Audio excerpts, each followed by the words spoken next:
Este libro que tengo en las manos es una pequeña joya, porque no todos los días el hermano del Che comparte con aficionados, con interesados, con las nuevas generaciones, las vivencias que él como hermano pequeño tuvo junto a su hermano, junto a aquel mítico hermano que se ha convertido, Juan Martín, en un icono de toda una época. Yo me imagino que como cuando uno es el hermano pequeño de un icono, de un mito, las cosas se ven de una manera muy diferente, ¿no? Bueno, yo digo que yo soy hermano de sangre de Ernesto y soy compañero de ideas de Che.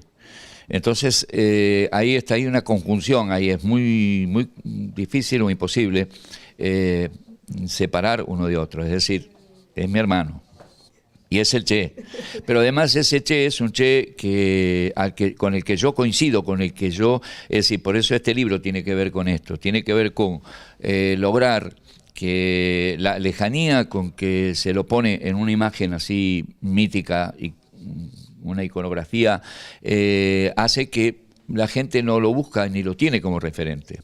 Entonces, ponerlo con los pies en la tierra, hacerlo hombre, hacerlo niño, hacerlo chico, hacerlo con padre, hacerlo con madre, hacerlo con hermano, hacerlo con familia, y de ahí que se pueda ir entrando en quién es este Ernesto Guevara, que después fue Che, para poder llegar a ese Che.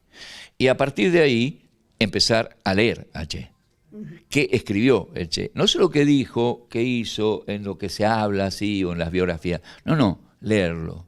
Usted, tengo entendido que lo ve más como un pensador, como más que un guerrillero, aunque hoy en día la imagen que nos queda es de ese hombre valiente, luchador, atrevido, peleón, ¿verdad? Cuando en realidad usted quizá tiene una imagen mucho más filosófica de él.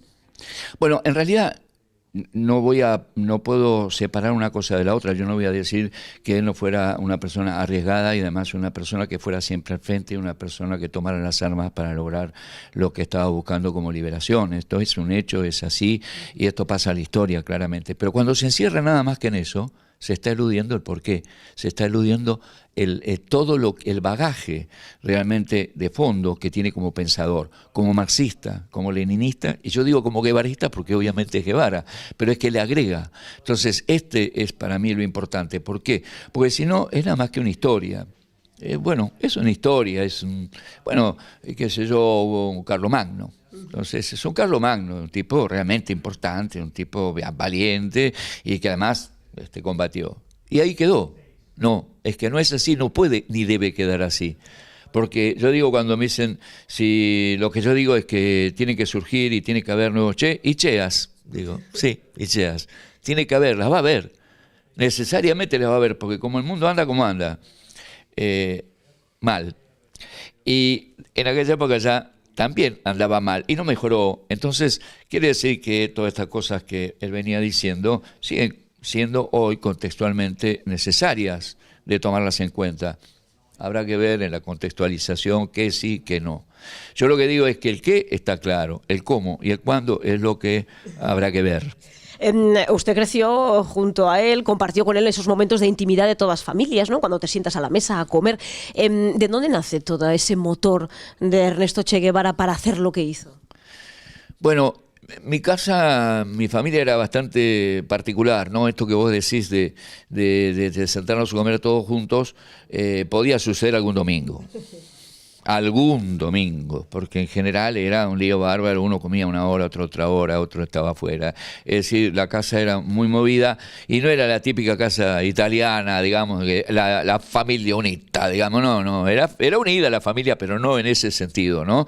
Entonces, realmente, y además como él era muy viajero, todos, ¿no? Pero él era más viajero todavía que todos. Claro, mi recuerdo ya es Buenos Aires. Cuando yo ya llego a Buenos Aires con más de 5 o 6 años de más, este es mi recuerdo. Yo ya recuerdos de Córdoba, donde yo nací, no tengo realmente, sino por fotografía o por lo que mis hermanos contaran. Pero mis recuerdos es cuando él volvía, cuando él estaba. Qué bueno que estuviera, ¿no? Porque él siempre estaba yendo de acá para allá.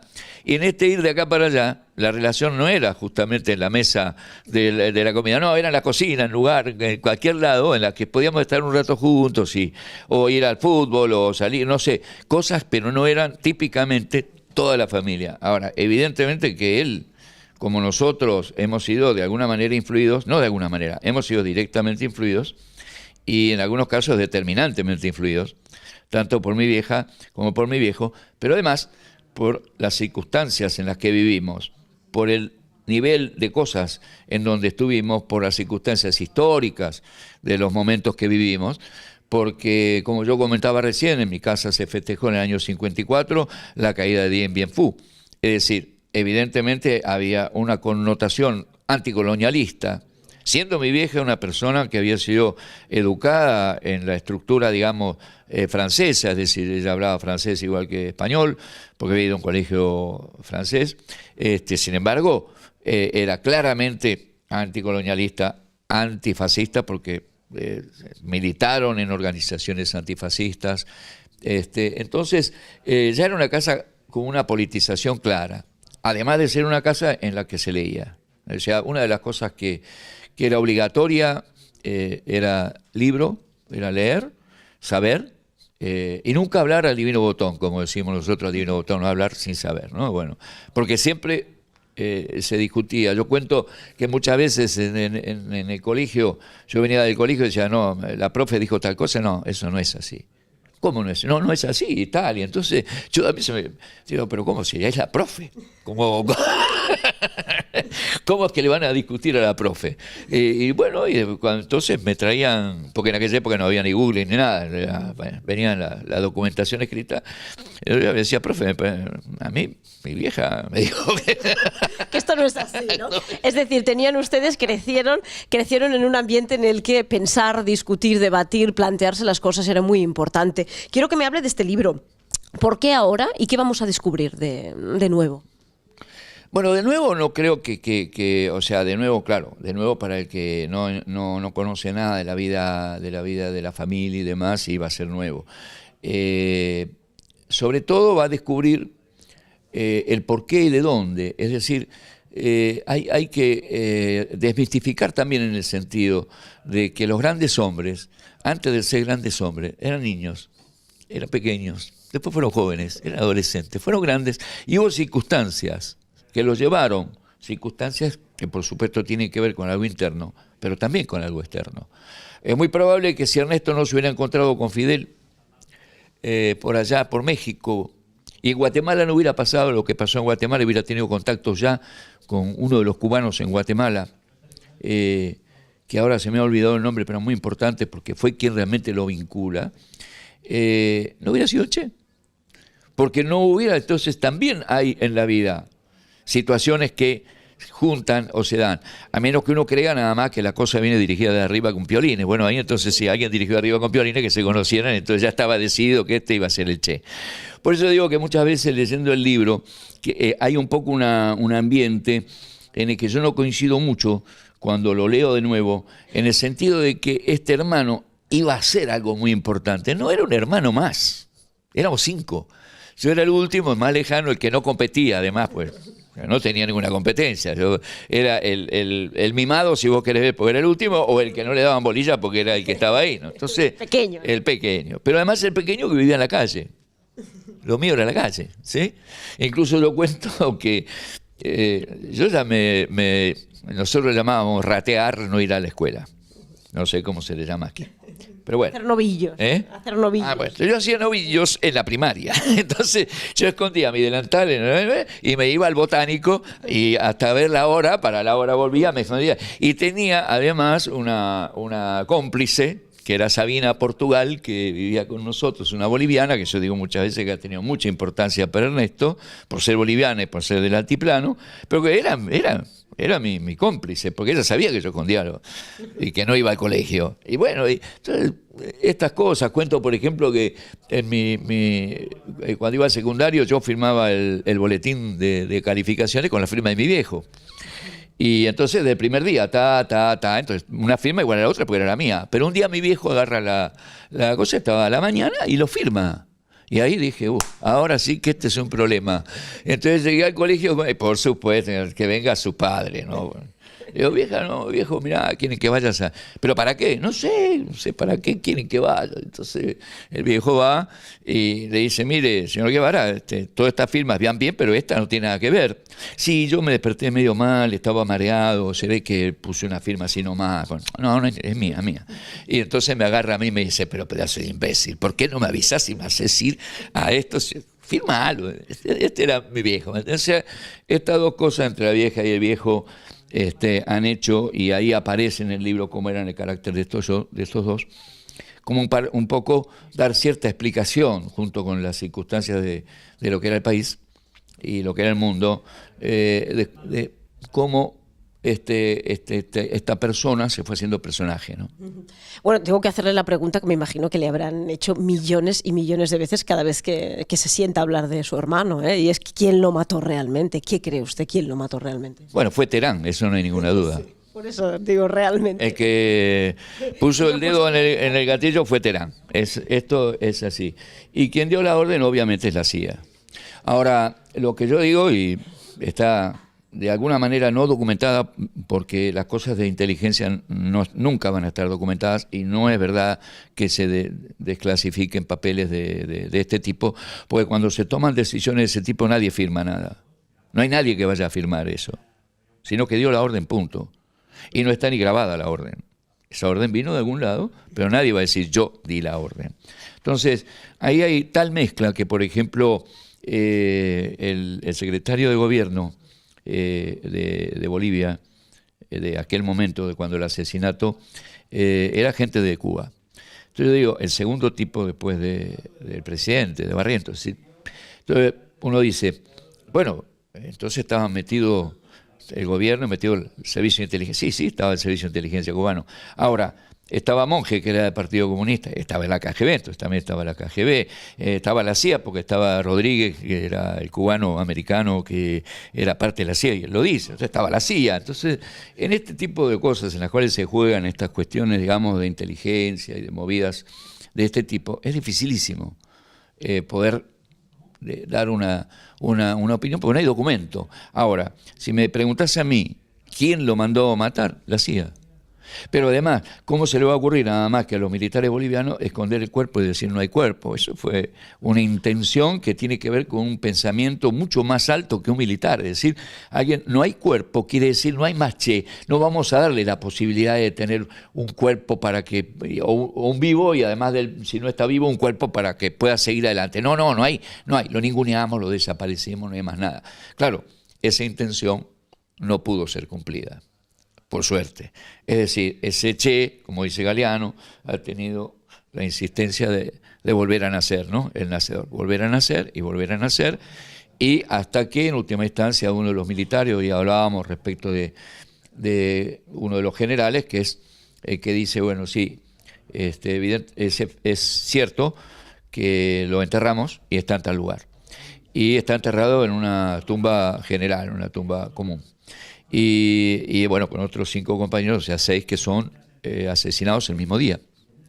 Y entonces efectivamente ahí es cuando ya salió a la luz que era mentira, que había muerto en un combate, ya había salido a la luz, es decir, fue asesinado. Pero en ese momento ya además está claro que el cuerpo sí está, que no fue ni cremado, ¿no? Entonces hay todo un entramado mediático de información que no es ingenuo, que tiene que ver con desaparezcamos primero el cuerpo, la historia, la importancia, el pensamiento, nada, que no quede nada, ¿no? ¿Por qué tienen tanta fuerza tantas décadas después sus palabras? ¿Aún por qué conservan tanta energía, tanta fuerza y tanto poder? Bueno, yo creo en principio porque aquellas cosas que él dijo, por ejemplo, ¿no? En el año 65, él escribe unos escritos en una crítica que hace al Manual de Economía Política de la Unión Soviética, y sobre esos escritos él empieza a hablar de lo que ya él ha tenido como experiencia yendo a la Unión Soviética y teniendo discusiones y demás con los dirigentes de la Unión Soviética, en que la Unión Soviética va para atrás y vuelve capitalismo. Lo dice en el 65. y recién se produce en el 90, o 92, 91. ¿no? Entonces, es evidente que un tipo con un pensamiento a muy largo plazo, pero además es un marxista no clásico, pero marxista tampoco revisionista, sino marxista con un pensamiento vivo del marxismo, un leninista con un pensamiento también vivo de lo que es la organización revolucionaria para poder lograr los cambios, y sobre todo, y le agrega esta cosa de la moral, de la ética, pero también de la conciencia, ¿no? Sí, porque el trabajo voluntario era algo que lo utilizaba como una cuestión, digamos, de conciencia e incluso de desburocratización de aquellos que trabajaban en un escritorio. Dicen, no, ahora cortar caña, ¿no? No, todo el tiempo que no, ahora cortar caña. Hay una historia ahí que cuenta, una anécdota que cuenta un fotógrafo importante, que ha hecho fotografía, él no corda a otro, y entonces va un día y le dice, no, comandante, que quiero hacerle una serie de fotos. Le dice, bueno, vení, no, mañana a las 6 de la mañana, pues tenía sus horarios así, mañana a las 5 de la mañana, no sé a qué hora lo cita, 5 o 6. Bueno, el otro se va y viene a las 5 o 6, qué bueno. Y había un camión, dice, bueno, sube el camión que vamos a cortar caña. Bueno, subió con su máquina al campo y bueno, le da un machete a cortar caña, ¿no? A cortar caña hasta que llega el mediodía, todo sudado, que yo, y dice, bueno, ahora en este intervalo, antes de seguir, bueno, hacemos la foto. Y entonces le empieza, bueno, le hace una secuencia de fotos. Entonces queda en una relación con él muy intensa, muy buena con este tipo, porque además lo hizo con todas las de la ley, ¿viste? Se puso a cortar caña como cualquiera. Y entonces una vuelta lo encuentra en un acto y lo ve y dice, ¿qué tal? ¡Uy, qué linda máquina! ¡Qué linda máquina! Esta máquina no es la que tenía. No, esta es una nueva. ¡Ay, préstamela! Entonces, el Che saca unas cuantas fotos en un acto en el que él iba a estar, ¿no? Pero de la gente, qué sé yo. Y bueno, le devuelve la máquina. Dice, ¡qué máquina buena! Entonces, cuando hace este hombre, hace una exposición de sus fotos en la cual está esta que le sacó en aquel momento de que lo lleva a cortar caña, y pone 3 fotos, dice, estas las sacó el Che con mi máquina, dice, ¿no? Entonces, esta cosa que tenía digamos, de meterse en la gente, en la cabeza de la gente, ¿no? Y de obligarlo a que vivan lo común, a que sepan cómo es realmente la cosa, ¿no? Que no es nada más desde acá arriba y intelectual y nada más, no. Al terreno. A cortar caña. A cortar caña. Ya para acabar, si él no hubiese fallecido, ¿cómo vería él la situación de tal en lo que se ha convertido el mundo? O a lo mejor es que el mundo sería de otra manera. Esta segunda cosa que acabas de decir es la que yo creo. Por lo menos Latinoamérica sería de otra manera. Yo dije algunas cosas por ahí en algunas entrevistas que por ahí no le gustaron mucho porque puse mucho nombre propio. Entonces no voy a poner nombre propio. Sencillamente Latinoamérica no sería lo que es hoy.